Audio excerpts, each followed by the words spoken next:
لا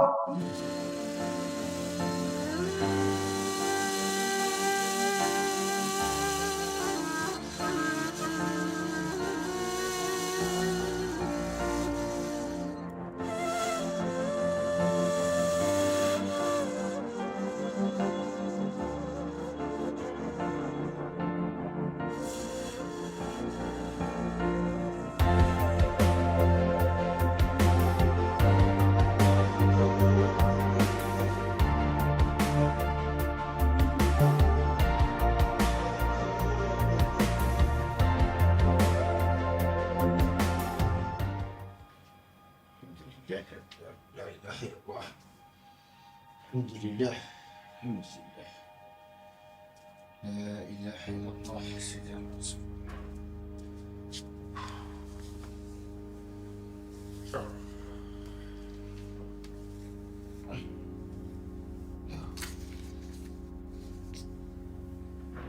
صبر وتوسع.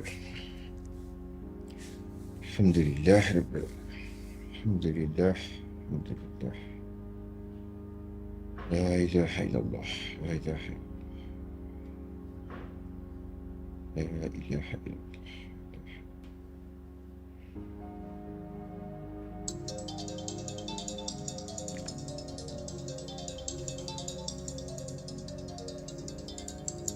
جل.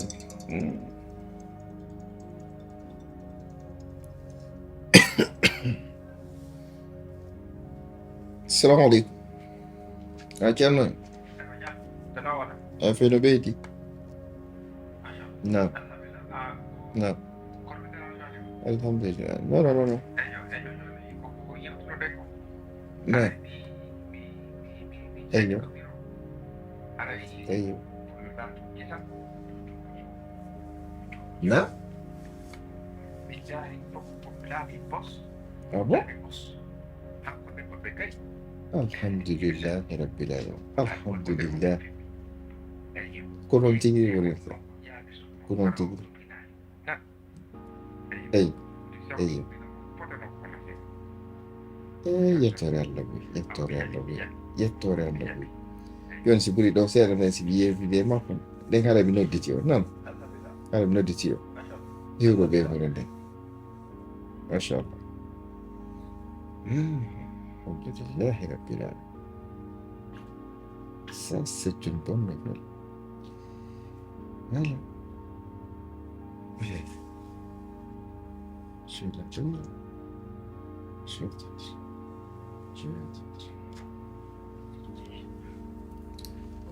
Je me repose un peu, puis je vais l'appeler.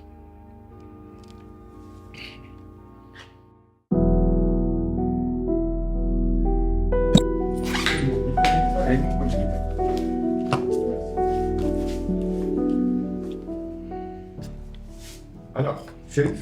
Oui, papa. Ça va? Ça va, vous allez bien? Bien, et toi? Ça va, alhamdulillah. Et la matinée? Ça va, alhamdulillah. Dieu merci. Ça va, alhamdulillah. Ça va. Sina hande on dawi noddugol la. Effectivement. Tayo mi arhenya. D'accord. Et concernant au document déposé là, fi projet on tout. Projet on concernant la cité de Elhadj Moustapha Sall. Moustapha Sall, effectivement. Non, ça est en cours. Une résultat, le résultat, si c'est pas aujourd'hui, sûrement ça sera demain. Inch'Allah, oui. Ça est en cours. Attends. Tu as bien truqué. Non, papa, il y a l'espoir. C'est sûr. Il y a l'espoir, oui. Là, je fais confiance en toi. Et donc, le second, qui c'est concernant la fille dont tu me parlais l'autre jour. Fille mariage. Donc, il faut le don. Parce que il y a aussi des éternels. Il y a encore des monde nous fait autre chose. Et là, je te félicite avant tout. Parce que tu as fait un très bon choix. Un très bon choix même. Oui, il y a le plus rapidement possible. Comme il y a un beau yoni fille à Jumbo Ojo. Abi, you don't Hauji. onon ko woni wo ko accélérugol doy alaka mon baaben onon ko gila yewtɗen ɗum même pas une semaine hewti haa ka noddon ceernooɓe e ko wona e fii koode fof baaben hewti ton. Chérif, tu es mon fils. Ay radio mo strict mo baaben waɗno e an ko ommi jokkata parce que ko ommi nafa e mum. Et puis la fille là, tu la fille makko na suɓimo komin alors hey ko am ko moƴƴi a yaway hen wa ila seytane lomboto e muɗum a faami ceerno en wiilam arsike mon ɗon no jilli et puis c'est une bonne femme, c'est une très bonne femme. Il n'y a pas de problème. John non ko ɗum faala ɗon komi faala ko ya présentam le plus rapidement possible mi anda mawɓe makko mi yaha mi yida mi yewta ɗum ɗo ala sabbowol na yaho ara ko sabbo naɓara joni jigo on waytodiyamtijo mi yewtude e makko no heɓirta woɗe ɗo balɗe mi addemo mi présenta wona ay ɗum ɗo waddata en wonto baaben piiji ɗin kadi waɗugol doy no moƴƴi de ko tawma e doy wo koye doy accatama ɗum ɗo tawaka ɗum ɗo tawaka étudiante ino ɗo ko ɗum wiyetema ñannen ka bureau e ɗaɓɓu ko wallitoma o hande mo wawma wallitagol e ɗiɓuy en haldi. Je vous souhaite une bonne journée. Pareillement mon fils. Merci. Et prends soin de toi. Ok, merci papa. Merci, bonne journée.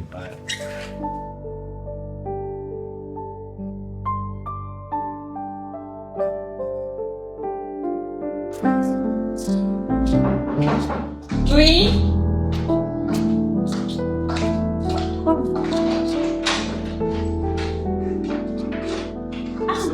Waalaikum salam. Ça va, oui, très bien. Eh, combien de temps on peut jouer? Ok. C'est un autre. Bien. Merci.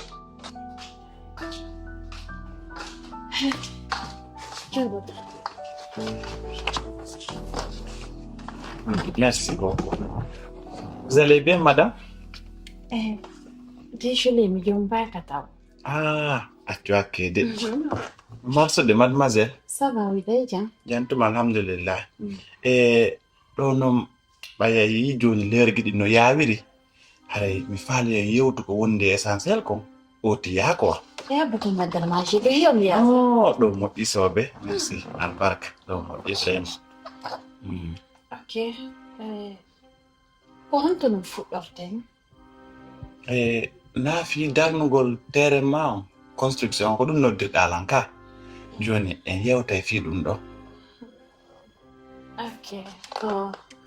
Ko entreprise komi gollata ɗo ko ɓen ɓokkilantere. Joni noon mi hollama yimɓe buyi haranina wi woɓɓe ko ɗum mi noddirma mi faala ha yadarno.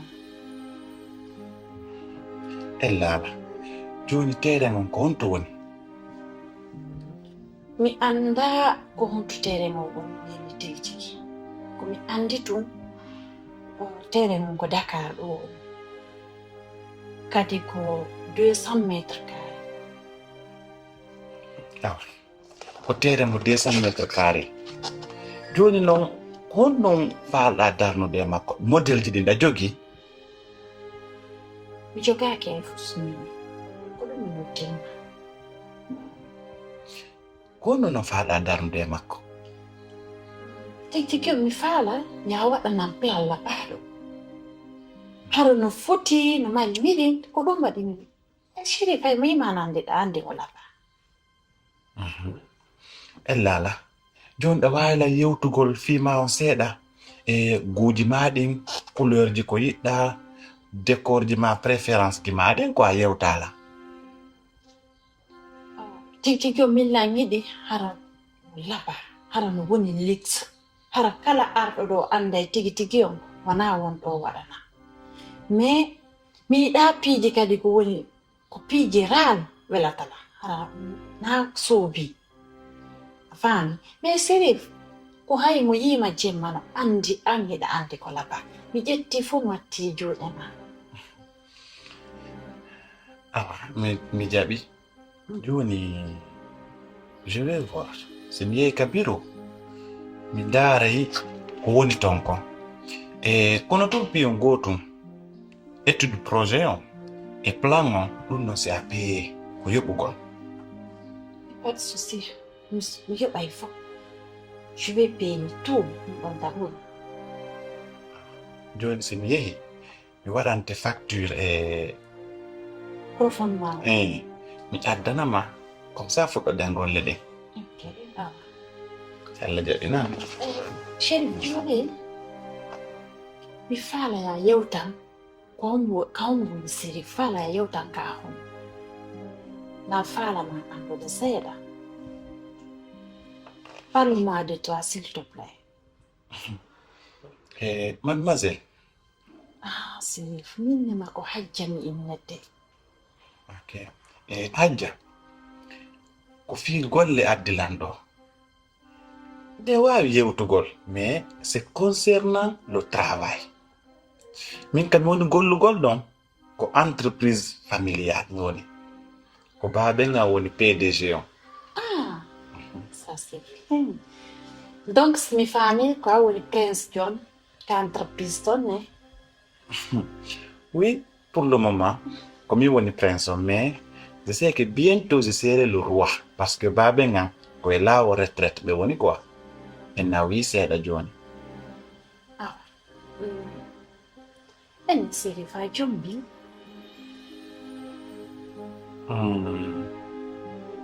Non, mi jom mbalto kono laani ɗum noon kadi neeɓata si Allah jaɓi. Mi andinama piyu goto kala jewmo jombuɗa haray on no mari arsike ndema aray ko jewmaɗo sans. Yon no wiyanda ɗum. Par ce que yiɗa foti yiɗa dari yiɗa laaɓi none kala gorko ko mari ko miɗa jogiti min e hoore am min hecca ko sifa maɗa gorko mi faala e wuro moodiya.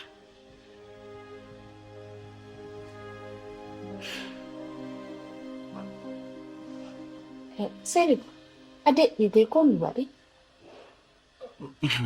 Non, na fuy joni mi sikki yomi yow quoi. Joni yomi yow. Joni hakkille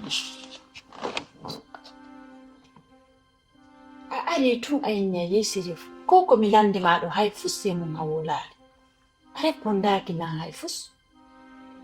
Ko no mi répondata ko ɗum mi mari komi jaabo e ɗum ɗo. Mi posima ɗo question ji buri mais sa faalaka jaabagol mi alama forsude joni komi faala ko ya calcule déplacement ma o tammo mi ƴettuma on wandi donc haalanalan ko jeni mi yoɓama nde wotere ɗo ari. C'est vrai déplacement ngan o e dowa yoɓugol ɗum ɗon kono t'inquiète pas ɗum ɗon mi okkima ko laaɓi poy. Ah bon? ɓernde laaɓu nde. Merci beaucoup. Ay noon ko min ma kon Chérif hay mo yimanande ɗam moƴƴi ko sifa maɗa mi faala ɗam moƴƴi moƴƴano. Chérif nawama landade Non. tantini noon mi wayrindirtaka. Non, en wayrindirta en plus landiniɗe joni lam golle waɗeteɗe kadi mi landowa dow ko bureau janggo en plus ɗe mari quelque chose en commun hay ko sabu golle ɗe en yiide kadi so Allah jaɓinama. Merci beaucoup, bonne journée. Ah, merci. Hadi ɗote.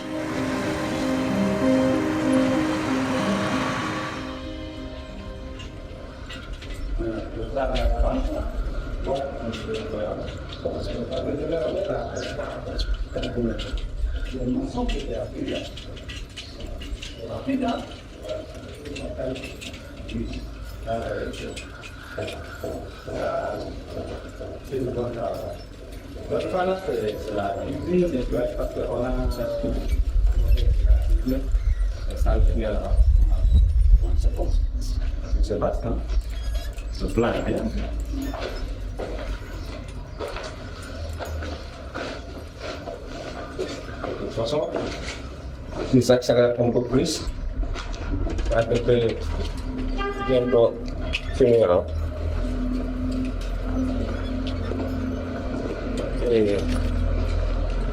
John, oui, à chaque fois, c'est un travail qui montre combien de fois tu es compétent et puis tu es fort. Mon ami, bon, ça là, c'est pour moi. Je te félicite de plus, quoi. Je sais que si mon papa vient ici, non, c'est autre chose. Bon, puisque tu apprécies déjà, fais quoi mon boss fait de toi? Je suis sûr et certain que, en tout cas, c'est ça que je fais plaisir et de faire mon travail aussi. Le travail que tu as fait là, c'est contrairement à moi, ce que j'ai fait. Vraiment, c'est la chose. Je ne savais pas dire, hein. Mais là, tu vas voir quand même.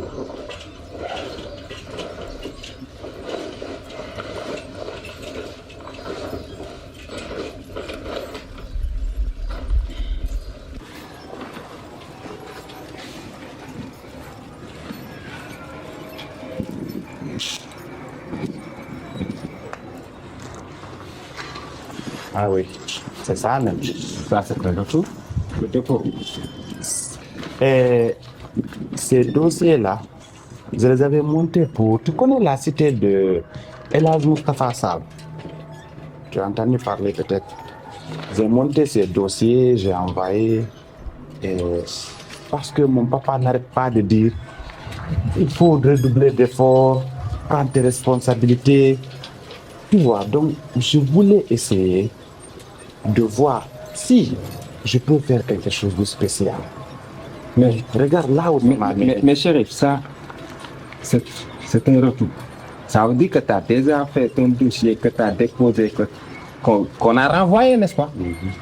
Bien sûr qu'on a renvoyé. Et pourquoi moi, je n'étais pas au courant? Tu sais, John, Depuis quand tu montes des dossiers sans me consulter? John, je pouvais te le dire, hein, et j'en suis sûr et certain que si c'était toi qui avais monté ces dossiers, ça allait marcher. Mais je voulais être moi-même. Que ça marche ou non, je voulais être moi-même. Mais malheureusement, ça n'a pas marché. En plus, moi, je sais très bien combien de fois que tu mérites la place que j'occupe. Quand on regarde la compétence, tu es plus fort que moi. Chérif, tu es architecte, je suis architecte. Tu es mon ami, je suis ton ami. On travaille tous les deux pour une seule et même boîte. N'est-ce pas? Ton succès, c'est mon succès. Est-ce que tu as peur de moi? Non, loin de là. Tu me prends pour un conquérant? Non. Mais essaie de comprendre, John. Je te dis que je voulais être moi-même. Je voulais monter le dossier moi-même, que ça marche ou non. John et Chérif, c'est pas la même chose. Même si tu montais le dossier, au fond de mon cœur, je sais que c'est pas moi qui a fait le travail, même si ça marche. Donc je voulais... Mais je travaille pour toi, non? Non. Essaie de comprendre, John. Là, je suis coincé. Parce que à la hundu ko joɗoto ko yeeso baaben an min no projet Marsal. Donc il me faut... Voilà maintenant. Johnny, je n'ai qu'une solution. Il y a une fille qui m'appelle, mon mari terrain d'Arnetedo, un terrain de 200 mètres carrés comme ça. Mais dans ça aussi, je vois deux choses. Il y a le travail et je vois d'amour dedans aussi. Moi je sais. Agréable. John, je suis dans les difficultés toi aussi. Tu connais très bien mon père. Bon. Comment tu peux faire? Écoute, ça, c'est un projet qui devait nous faire des milliards. N'est-ce pas? Ouais. Tu ne peux pas comparer ce projet à un projet de terrain qui doit se faire que des millions. Ce n'est pas du tout pareil. Mais c'est plus que zéro. Écoute-moi. Tu n'oses pas. Et tu n'as même pas l'envie de te présenter devant ton père pour lui dire que tu as porté ce dossier sans avoir autre chose à lui présenter. Surtout. Tu n'as même pas droit à ça. Maintenant, cette fille-là, écoute, ce qu'elle te propose, c'est de joindre l'utile et l'agréable, non? Parce que dans la vie, on n'a rien sans rien. ça aussi. Pour nga am li nga bëgg faaw nga def li nga bañ. Oui. Mais tu sais que je suis fiancé. Ça, tu le sais au moins. Ouais. Et maintenant, tu vas devoir. Écoute, ce que j'essaie de te faire comprendre, c'est que tu ne peux pas te présenter devant ton papa pour lui dire ça. Et ne compte surtout pas sur moi pour aller mentir à ton papa. Je ne vais pas mentir pour te couper. Tu as foutu le bordel. Fallait me consulter avant de faire ce dossier. Maintenant, ce qu'il te reste à faire, tu as des problèmes, d'accord? Tu t'es foutu dans des problèmes toi-même. La solution à tes problèmes, c'est la fuite. Tu ne peux pas avoir le projet sans embarquer la fuite. N'est-ce pas? Et tu as besoin de ce projet. Bien sûr. On embarque là. Tu allais monter à bord tout l'été. Tu veux quoi dire? Maintenant, vous m'avez classé dans tout ça, John. Écoute, je vais te dire une chose. Ça, c'est un problème pour toi. Ta fiancée, tu n'es pas fiancé, elle est fiancée, elle n'est pas fiancée, ça sert rien. Ce que j'essaie de te faire comprendre. Si tu veux le projet, tu dois embarquer la fille. Réfléchis. Qu'est-ce que tu veux? On a le temps de réfléchir maintenant.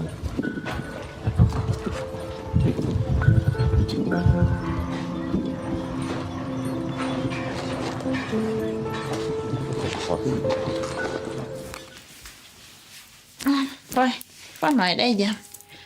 Là nghe chứ. Lòng udsi no no pian ding ha, me do loti di ha no wil.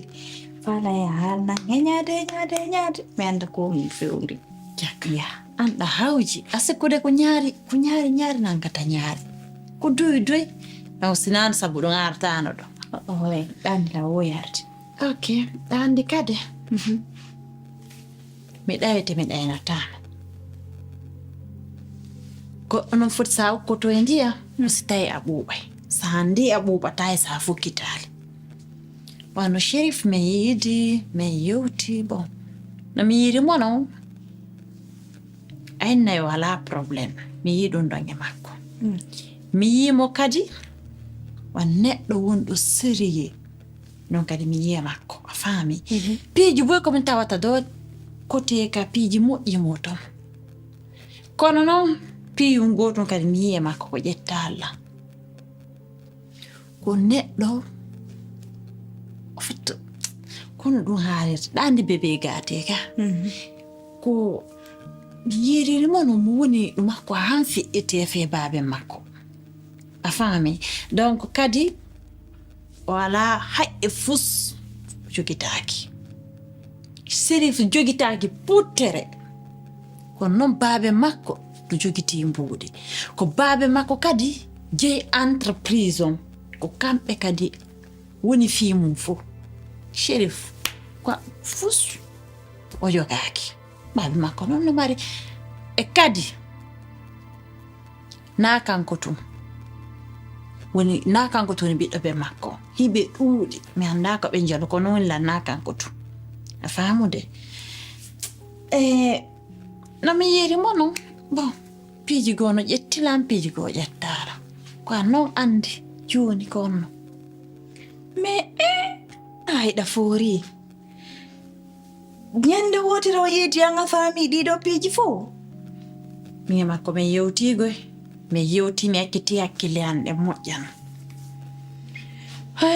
wono min ka golle makko ko goonga de min o suuɗaaki la o innallan ko golle makko tigi o jogiti ko woni noon hilan andi imo mari golle a faami kono ɗum ɗon o laaɓanilan ɗon o innallan ko kanko jeyi entreprise ko a woni gollude ɗo ɗo andi noon o innilan o gollo kin ɗum ɗon laandi o laaɓani joni noon hi hajja tele makka giggol kono yiɗato ko ɗon noon mi faalanoma shérif telenka giggol ɗum ɗon lan waɗi 100% si mi continue o yiɗayla mi waaway naɓidude fes noon sans probléme telenka giggol ɗon mi hendorto mon mi faalira ko an noon andi si tawi mi continue e si mi arrêtay ɗo par ce que no mon mo yirde ɗo ni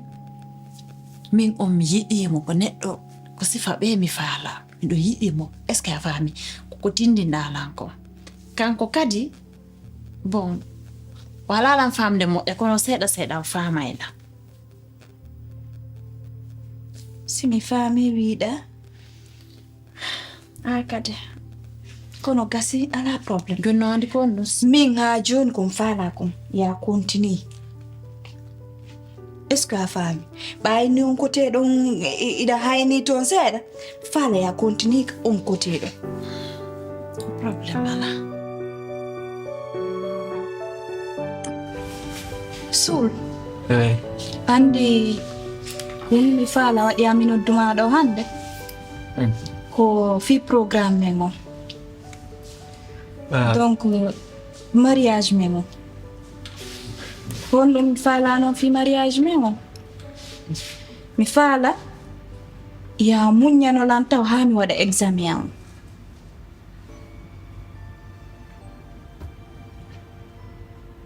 mi famali mariage men mi faala e réponse ha mi waɗa examen an si mi gayni examen an on say no waɗe mariage men examen a waɗa examen mais kadi a yeggiti examen ma on no heddanima duuɓi ɗiɗi 2 ans 2 ans si waɗa taw examen mi innala yo mi habbo ha an waɗa examen si waɗen mariage kadi ko fi miɗo landadema a wima kadi ka ko fi ko woni ko am woni komi heddoto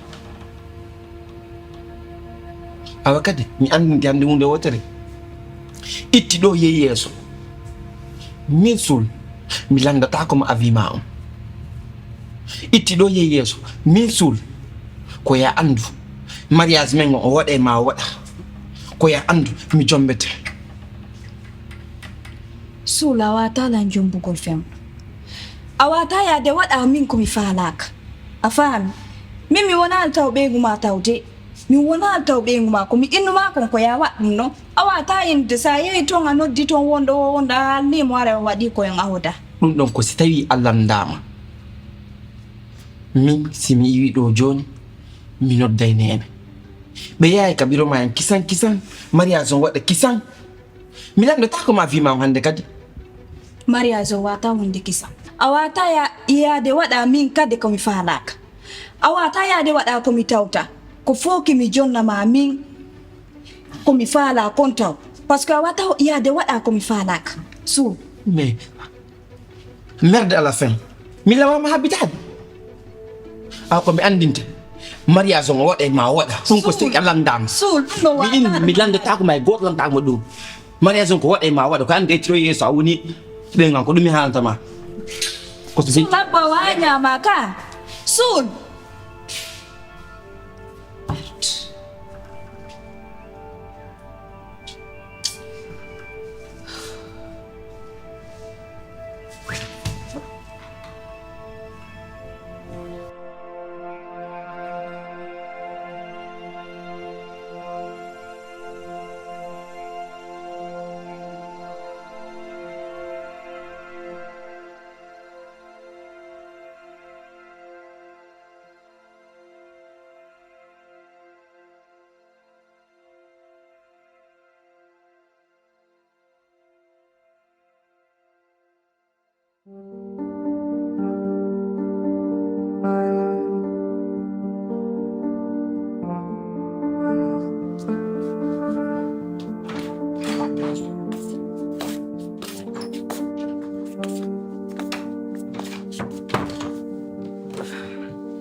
Bismillah. Mansour, Non ne. andi ko mino dirma Nek janda. ko fi kati Waaw. Allah waɗi en immini yayma o yahi en andani hay fuy ko laaɓi min komi faala teppere an yahen ha ka mawɓe kadi ɓe Awa ɗo Kung makiluan ng falo nan. Kung ifikade, mi fala ka jubi jokin nga chia kundo. Mi fala jubi jokin jude ni e koi, joko den hati ma. Pasi kade, ni kin willing. Ni yali mi nangi ni ko so willing. Fikale ono mi fala ka joko den nga chia kundo. Fala joko ni jude ni e koi ne fo, joko den hasa ta king. Pasi mi nang fikade ne willing. Ang kila no sounds kade ni ani yung joro di mi kade ne me what di kita nai. Nen bai ndari kade. Bai tu uti kita ni ndari. Kan di tidak pada jodi fo. Kade ni jodi. Kan di tidak ini fo imu jodi. Ni wa. Ko tak bai no ko me kan ti. Donc haram faro. Ko mako don ko wani don kisa. Andi hakkule ma kadi ɗo ya im leydi porto ara ɗo hari mi waɗi listiɗam laabi ɗiɗi ɓe wiiɗa kode mon ɗen no yaadi Eyo. min e hoore an ko ɗon kadi ɓuri mi ƴettimo kadi ɓuri ko wonno ka ɓernde an ko ɗum waɗi sim inni ta en tongi Alhamdulillah. teppere an yahi kisa ha ka mawɓe kadi ɓe Men. Yang bulu kakak. E waɗa joni. a na joni hande o miɗo ronki oɗon yaha e janngo Fuson ala wadde ni ka jodi ɗon ɗo. In waɗa mai joni ne tawi sati ɗum. Jani ɗum ka wuli ɗo ko ɗon lappete. mbiɗa andi ko powonɗa kono accen ha janngo Nani jam. janngo si allah jaɓi janngo si allah jaɓi en yaha nani Nani jam. janngo Simi juli fana. Mi hewti jahe si Allah. awa salde miɗo habbima Simi ɗo arde. Minen ɗo rayu. Na ko minen ɗo taw. Ay so. ko leydi ɗaami wom Ɗo andi ko ɗon. awa gasi Buɗe haala ko landi ni. gasi yaw Jango mi adore si Allah. awa salde jaɓi ha miɗo habbima Si Allah. sabi Kon bandu ɗo wawde moƴƴe ka. sama alhamdulillah miɗo jam Joni ko ɗon ɗon. kono ɗum noon ɗo ko ɓuri Moƴƴi. eyo Min ɗo. Yini nani ɗo programme jang yini noon mi hawji ɗum wiyata jango taw tan mi ara. awa ƴeewi ɗo habbima Nani mi hewti jango nani. barki ɗum an sadio mbali kat ne wiyama ɗon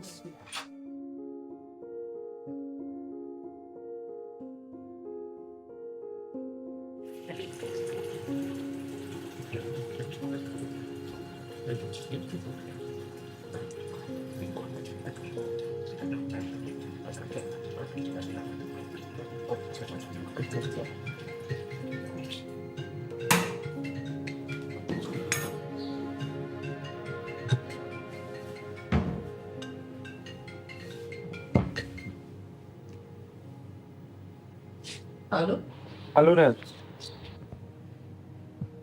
jangan boba. Suleiman. Alhamdulillah jangan tuh itu nang doi dah. Alhamdulillah. Alhamdulillah dia gaya dolo ge. Ne ono lo to. Oke, Nen hari do kopi program hakun yang ekat. Nah, Hari ko dum ni ko ni nodino film hari pi ko men hal duno ko dewa nga hari ni kami films. awoni pre. Ya. Hari ko dum no woni ko mi nodiri on. Hari non hari kon fala ko wala no fi.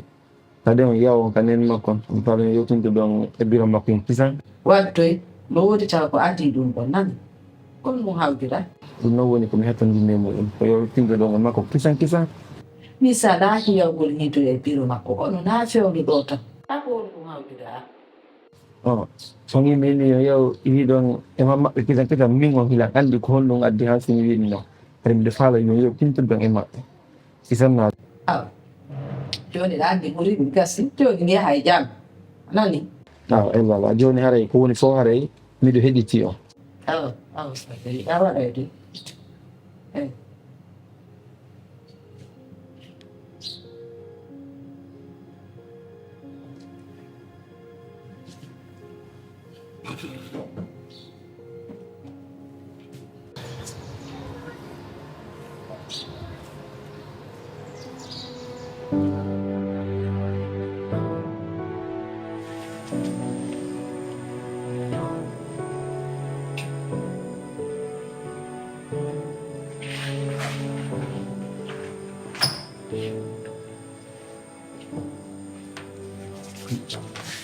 Bonsoir. Bonsoir. Ça va? Ça va, oui. Eh bien. Janto, s'il te plaît, arba jotɗa binde. Non, non, non, moi. Fi Allah siri fa jotɗa takwanɗos. Ah, kon mbaɗayja. Janto mango. Ça va. Welan ko mandanima ɗo ji. Ah, merci beaucoup. Merci. Waɗa ɓurni ko foti. Merci, seeɗa tum famɓuri. Ene hajja ko fiwno ganno yana facture ma on ka bureau ma ɗum fotti nokkomi jonna ma arana ha sifa ɗi liyeji quoi. Bon, andi ko adi mi yaha toon parce que ara ɗo mari client ɓe buyi mi falaka donc ɓe dérange en am fala kadi e yewtu ko tawata no intéressé la moƴƴa noon donc ɗo waɗi tawi mi addu e ñowliye ɗo ɗo no deƴƴi no foti kadi bon calmi. Ok, ok, c'est bien. Joni fi facture ma on mi calcule ɓaya inni ko ɗuma mo 200 mètres carré. Non, c'est bon. Habbu tun taw. Acci ɗum ɗon taw no woodi taw ko yewte ngaɗo ɗum ɗo. Par ce que fii taw ɗum ɗo mi faala en ƴettu wallinen ɗa. Donc accu ɗon taw s'il te plaît hen. Mi addorigo e facture. Mi andi wallini ɗon ɗa taw. Mi faami.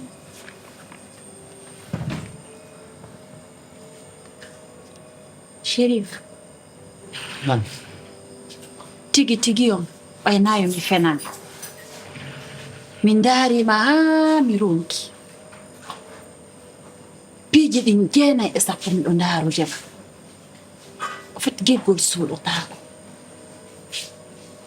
Si mi mari ɗum ɗo ka ɓernde am ko ɗum ɗo wonata sabu am. A faami ko ɗum hannde mi deesidi addugol ma ɗo mi haalanama konko woni kon ka ɓernde am. Chérif,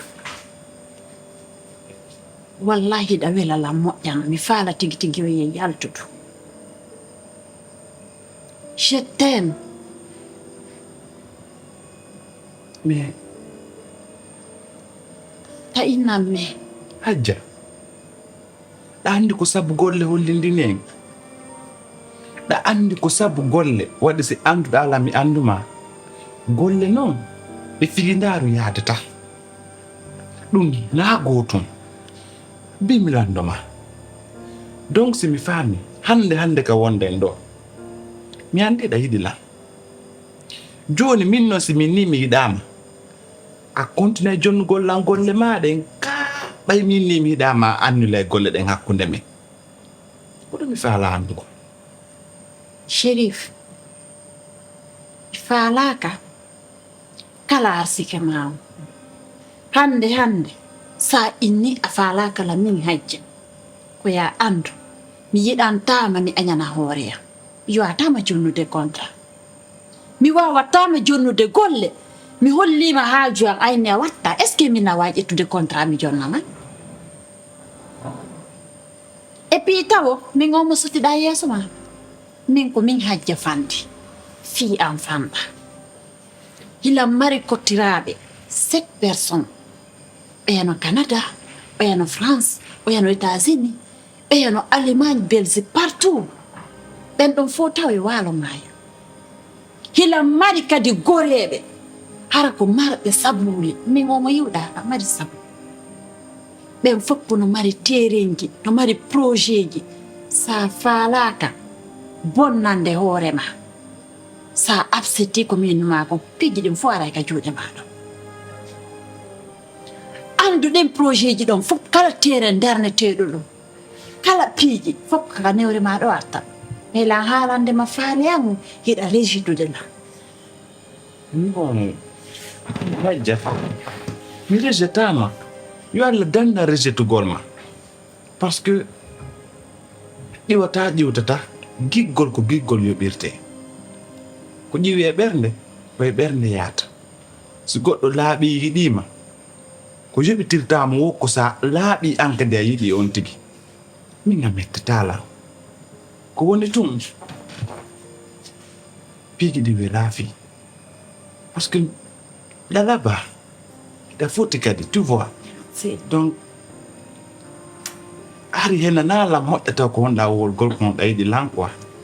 En fait, Chérif min ha hande min hajja mi innali gorko ɗaɓerana ko an go fuɗɗi faami ɗum noon sago am bonere kadi wonno iwtirde ɓaawo haren sennude sike ka neɗɗo moƴƴo joni noon hajja hiɗa hooli ɓen ɗi relation ji ɗi wiwɗa ɗa hooli ɓe jonnelan contrat ji maɓɓe ɗin min aylan min kala komi woni yeeso kala komi hikki yeeso goɗɗo diidata ɓen si minni ɓe jooni hannde ɓe waɗa piiji ɗin fof inde ma e juuɗe ma min ko min anndi a gonga ma non tu es une femme forte min noon jiwo si fama mi welela moƴƴa noon merci ɗum woni neɗɗo hara ɗa mari ambition ɗa andi ko faalaɗa min kadi tuma invité ka ɗo ko han invité la min kadi ko min invité ma kikiɗe on andi ko 16 17 heures wonɗen mi invité ma e 22 heures merci beaucoup vraiment mi weltike moƴƴa noon maintenant à notre réussite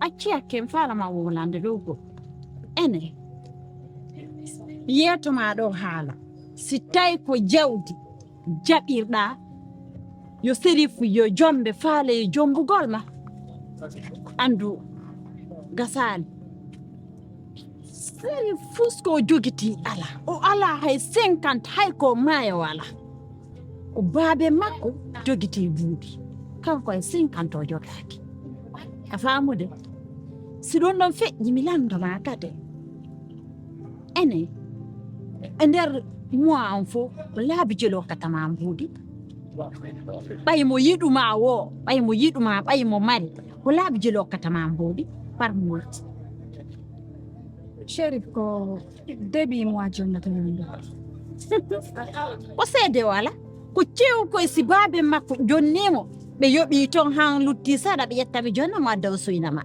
andi an taw yowɗani ka jiwo ɓuttuɗo ka jiwo simple jo par ce que min hajja min kon salaire makko ma koye mbugo makko yonantalan hay perikango salaire makko on ɗum yonantalan hay e fus a faamude yandinama kadi hunde wotere siko affaire kadi ka fidélité hara ko affaire sérif ka fidèle sérif hanki o innimo yiɗuma hanki si tawi sérif ko mo fii kadi hande ko mo fiimo hajja anande hanki si tawno sérif ko fiima an tumma no yiɗunoma andu ko yiɗumaɗo mo yiɗi lam baaba ɗo est ce que a faami hande ko min e makko ƴawride joldide ko min e makko mbiɗo andi so ñaami so yari kala ko piiji ɗin fof ko min joldi hajja min mi wonnaki min ɗum ɗon heɗanaala par ce que fof no wayɗa wadde ɗum ɗon shérif mo a watala wadde shérif mo mi andi on o watala wadde sa hollalan preuve ko laaɓi min mi wodda aylan min komi jiwo wonɗo simple mi ala birdu accimi noddamo seede mi haari ko luttuno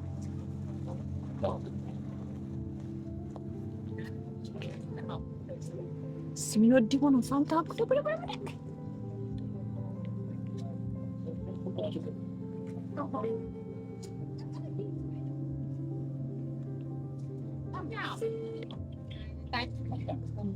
Allô?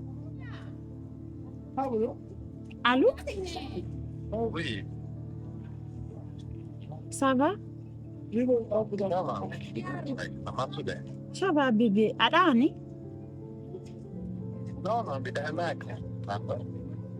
Ok. Bon David. Najua kapal kodona yara do ikwa. Ah, d'accord. Quando fi sorti mengon kiki de? Fala ye yidu. Am fala yidu wallahi do nan lan très risa.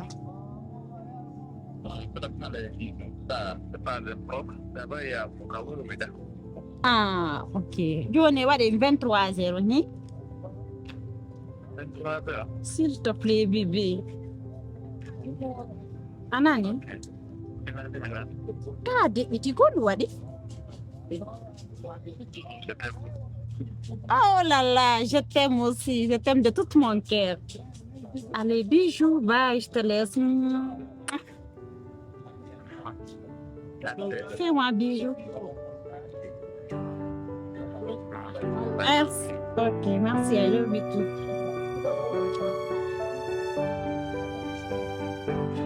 Sheriff watala wadde ɗi piiji.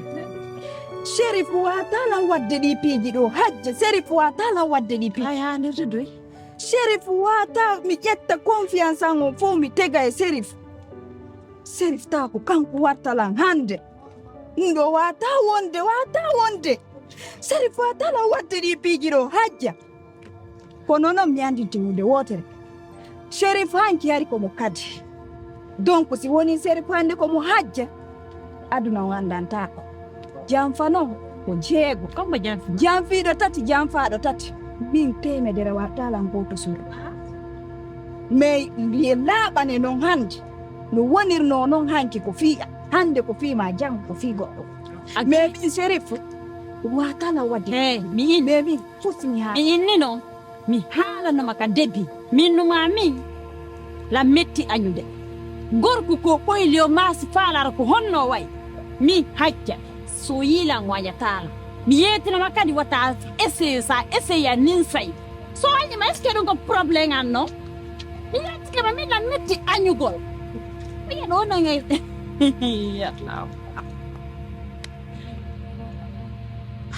fusa famal taw andal taw hay e hunde yippitaaki taw yewɗa Sheriff ko fiyam min tu yettomata essaye ko ɗaɓɓitoɗa goɗɗo wayi ye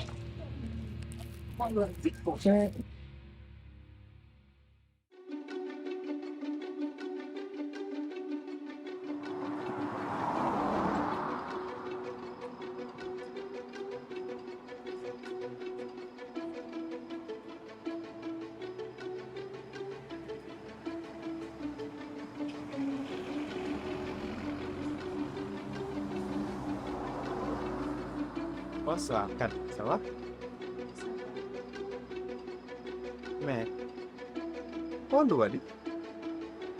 Ok. Tigi on, kadi hande la welti, mi yata nanata. Tan fiyon na. Min e babe ngam me yewti fima. Ben ni kambe be faala yidu golle famille ma on plus rapide que possible. Joni ko ye ko honno to manki. O ye yaatumi présentement donc min la weltuɗo ni mi yiyata mi nanata faala ya yeetolan ko wonde tuma wonɗa disponible mani Sheriff min goɗɗo go naami ko goɗɗo go wonɗa jombude naɓa ka famille ma naami kadi je te comprends pas ko ɗum waɗi kono yante ɓawan ko mi anda Sheriff ka fenowo Sheriff ka dugula Sheriff na neɗɗo Sheriff mi sikkuno noon fof wa'ayno noon kono wona mi sikkiranoma ɗum ɗon an na am mi tanginano ko an Sheriff ndaara nde darde ma nde dariɗa ɗo tawa ala ko watta sana gorko fenowo Sheriff komin fenanta Sheriff no mi tanginanoki quoi kadi ko ɗum waɗi ko honno mi fenanma ko honno mi fenanma ko mi anda fimu kadi an tigui ɗa andi combien de fois que je t'aime ɗa andi ko ha honto mi yiɗuma tu es tout pour moi fi Allah accuma pingol na ko hondu waɗi ko honno nanɗa e hoore an ko mi anda fimu ko honno woni probléme o Sheriff komi yiɗɗa min est ce que ɗa yiɗilan jaka ha hande a meeɗalan yitte des années ɗe yattude ha hande a meeɗalan yiɗude je a fenana elan kono gonga ko ɓeynata ko wo gorko ko don gonga ñande wo ñande ko couleur go ko ɓeynta ko wo gorko no luggi jam hande yo henani kono mi sikkuno fof na mi habbanoki e makko kadi soyons clair fi Allah ko honno wonɗa wolde fimu komi anda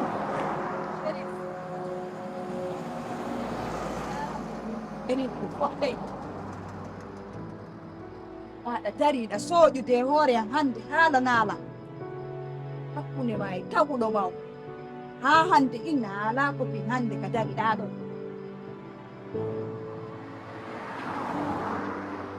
ɓe miijitoɗa ɗa miijitaɗi no fenira ko ɓe miijitoɗa Sheriff miijito ko bee miijitoɗaa Shérif mi taƴƴinanooki Shérif kan waɗanoo nan ɗi piijiɗo fof mi taƴƴinanooki Shérif fof wara naa an Habbola mi explica nam. wara naa an explicanana wonnu ta explicanan ta meema Shérif ta meema an e min si dewgal hannde no laatino hakkunde men naa hannde ni o laayi gasataa kadi haa aduna o gasa mi yettaali a jomba e goɗɗo naada kono min wona ɗowtiti Kade. Kade. Kade. Ja, haray a yaafoto de min ari ga min noddaali ma anndaɓe ɓe ngaldi kam ɓe anndi alaa maƴii seeɗa jo andi yam a faate signa ko ñande nodduɗa law warata ka an ka misini yahay kama ko be mi noddi a waccita en kam sa jaɓi allahu ba eɗe ganduɗa warta ɗo ɗona kana amin ko ɗum waɗi ɓe simi ari mi noddaar ka ɓe anndi ɗo no wasta ka pellet yo hayno ngo suka men ɗo o mi piya yo lolu sari haray no mari gonga mi foccano lolu sari haqiqa ɗo Più non facciamo la nene. yollu mi foccante duuɓi jeɗɗi yewta mi annda ko laabi ɗiɗi mi annda ko tati yewtuɗen téléphone ɗum kadi ko ya noddu nene ma tano ɗe wonde o jonnalan yiwrodin a noddaka mi sikku nole min kadi komi nene ma jara Nene. Peut-être que ma bulo ko goga. No woni. kasila Depuis mi dali yewde mi noddali. Kono yo an berde aka diwale mo. E on yimene be yo be aventure yene janan. Mi yindi be sifal do ko don ko mette tigi ngala o ato. Karapidingo. Red ya fini.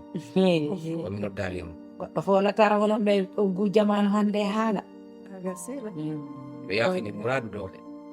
Accane la nani. ellaade Nga say to do nabi yes. Wakile do mi ken. Mi rawa rewa tene mbas mi acci do wala ni anu len mi jaha. aga seeɗa a wara ya muñoto ñole no mi waɗata ala no waɗi ittama bonni may mi yeccana ala noon tigi waɗa en tout cas awala sile jew no wayi toon ça va yendi ni noon hiɗa welti woɗɗino hiɗa welti ɓuri ka o woɗɗino fewno ɗo iye awala sile de ƴannanene haray kadi ko hewtinimi ka maaga ko jam tun wonata noon allah ɓeydanen jam haray ko goɗɗumi ka ma ɗo komi faala ɗiɗaga faɗa non ko kademo ma mi faala ya ofkan mi jombanama o sukal ɗo alhamdulillahi rabbil alamin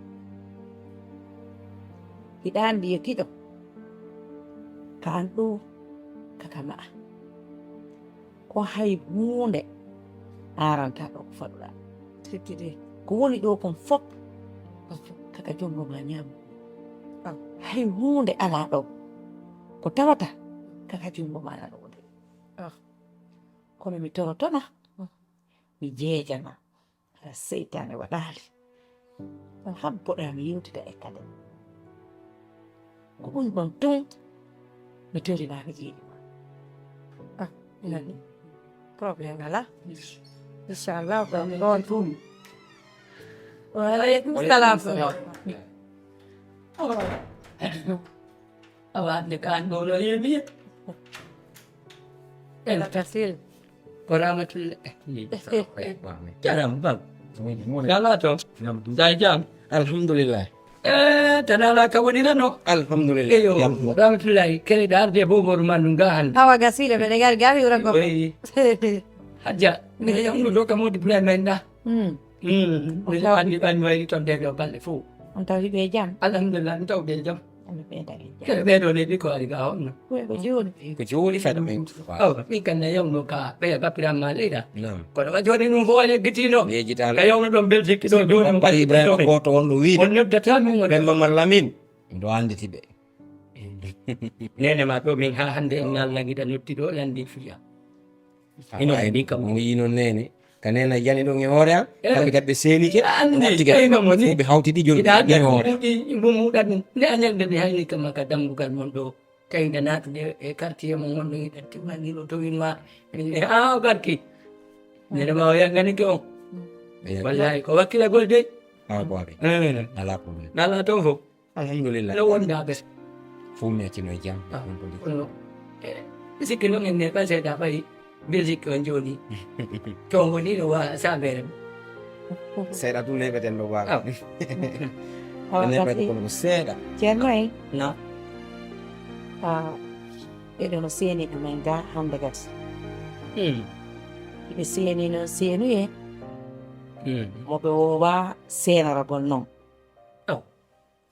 seenuye jokkere enɗam to waɗi awɗuɓeɗiɗa alhamdulillah woni noon on seenuye maɓɓe giɗo an on ɗo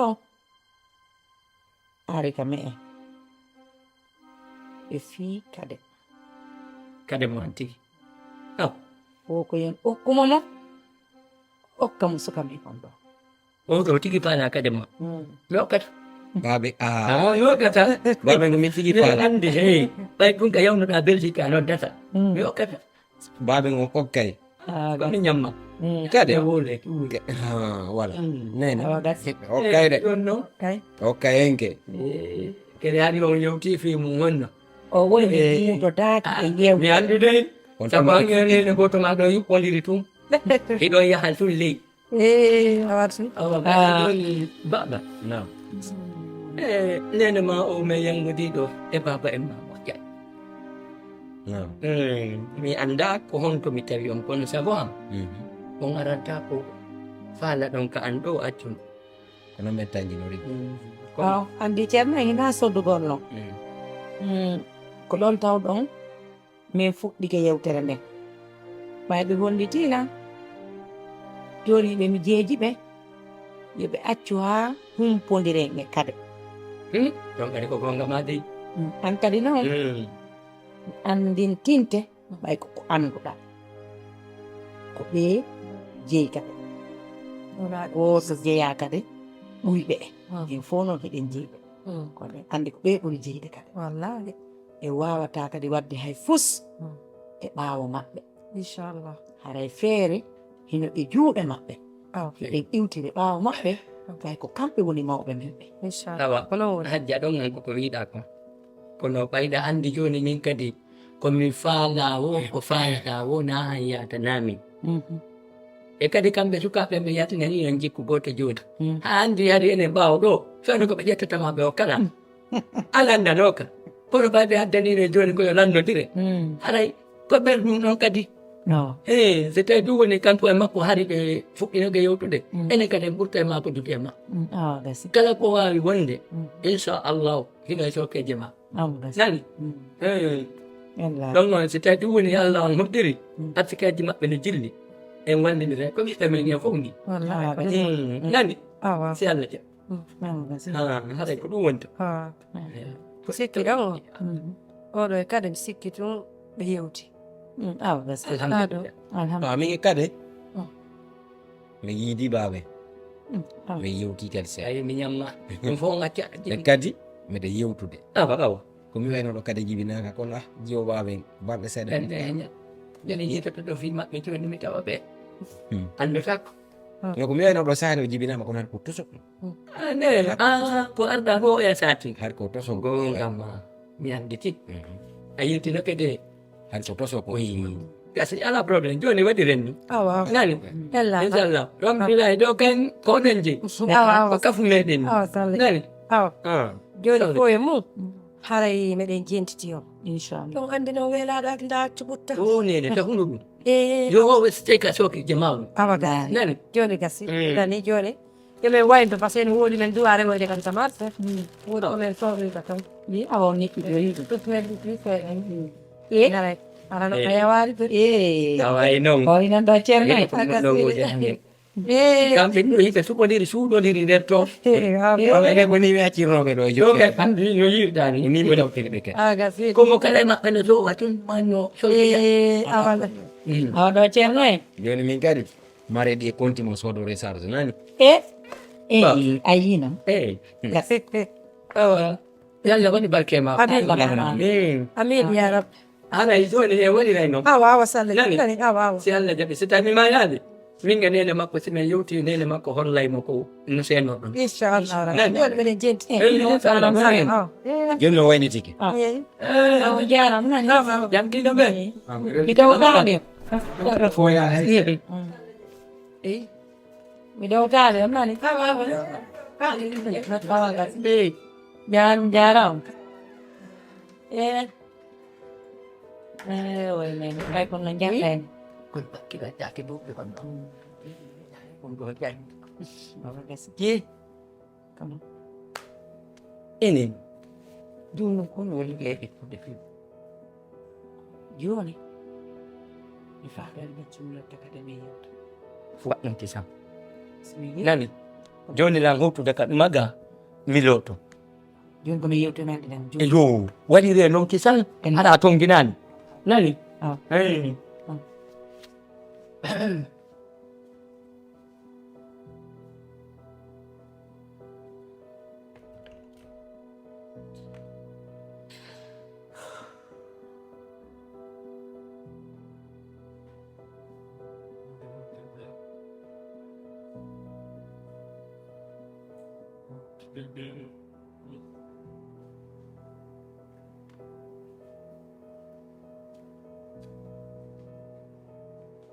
Halo Kade Tawa manene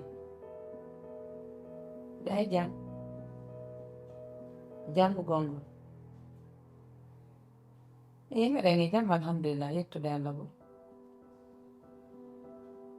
awa mi emini ko mari sorke nene mum ari ga joni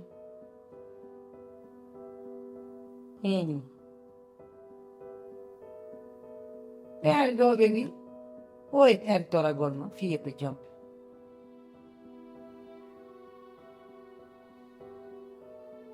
ko ɗum deni ɓe hollimi ɗo joni ɓe yalti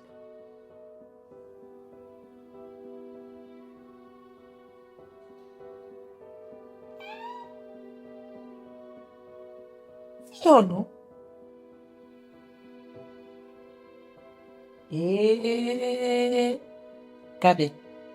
Kade nandi hande ngabar yiɗa haɓe ɓe jaɓi haccunan